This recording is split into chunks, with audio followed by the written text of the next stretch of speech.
Officiers, sous-officiers, caporaux et soldats de la première armée française, le jour de la victoire est arrivé. À Berlin, j'ai la fierté de signer au nom de la France, en votre nom, l'acte solennel de la capitulation de l'Allemagne.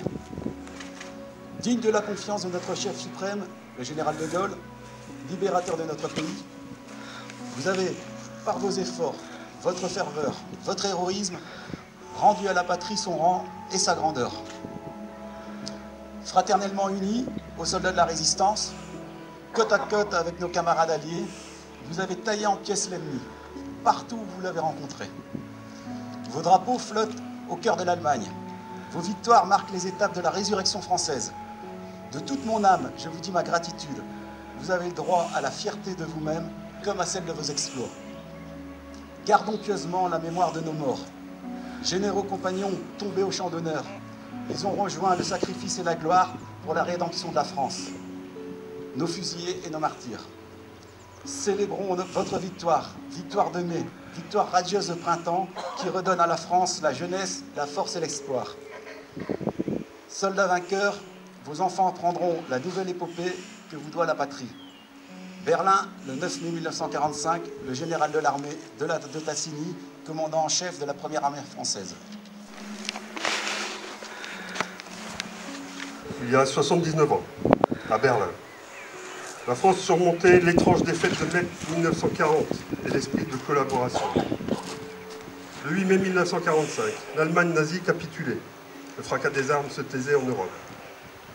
Ce jour-là, il faisait chaud sur la France comme dans le cœur des Français lorsqu'ils ont appris la nouvelle. La guerre est gagnée. Voici la victoire.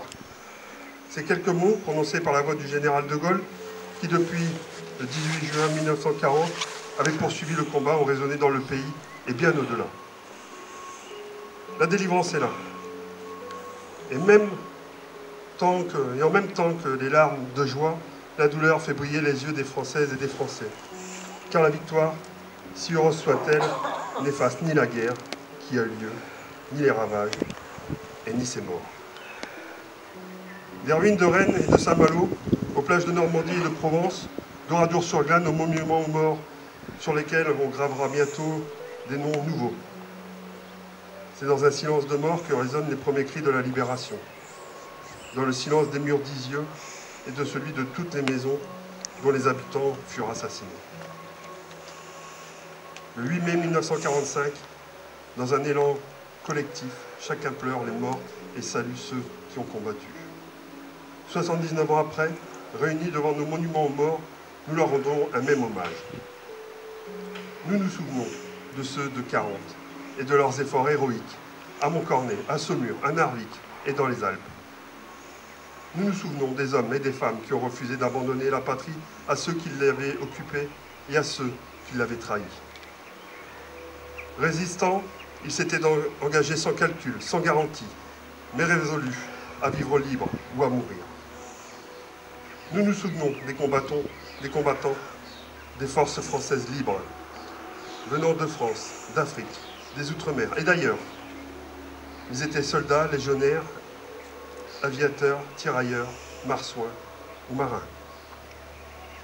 Ils sont arrivés sur les plages de Normandie ou de Provence avec les glorieux combats de Birkenheim, de Koufra, dans les sables des déserts d'Afrique et du Levant, à Monte-Cassino. Ils débarquaient en France, guidés par la liberté qu'ils aimaient plus que leur propre vie. Ils se sont battus et n'ont jamais plié. Nous nous souvenons du soutien décisif de nos alliés, de ces combattants partis à l'assaut de l'ennemi côte à côte avec les Français libres, de ces millions d'hommes et de femmes qui se sont unis pour hâter la victoire. Nous nous souvenons également de toutes les victimes civiles qui payèrent un immense tribut. Elles trouvèrent la mort dans les exactions de l'occupant ou les bombardements de l'invasion ou de la libération. Nous nous souvenons des victimes de la déportation politique et raciale, dans les camps de concentration et dans les camps de la mort. Nous nous souvenons des juifs, tziganes, homosexuels, handicapés physiques ou mentaux, haïs et assassinés simplement parce qu'un jour, ils étaient nés.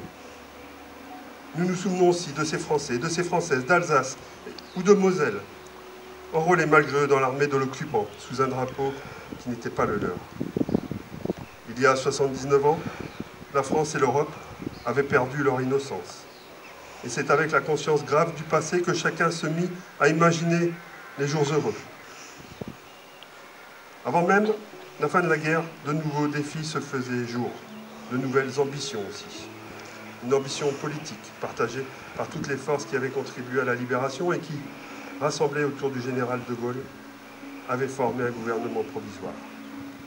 L'ambition de l'établissement de la démocratie la plus large, car les peuples avaient compris. Par les armes et par le sang versé, par le nationalisme est un fusil chargé. Tous pressentaient déjà que la construction européenne serait nécessaire au salut de l'Europe.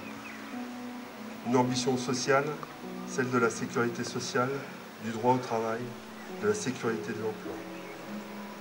Celle qui a donné à tous les enfants la possibilité de bénéficier de l'instruction et d'accéder à la culture, pour que soit ainsi promue une élite, non de naissance, mais de mérite. Une ambition économique qui, ne se limitant pas à la reconstruction, a offert à notre pays les moyens de son indépendance et de sa prospérité.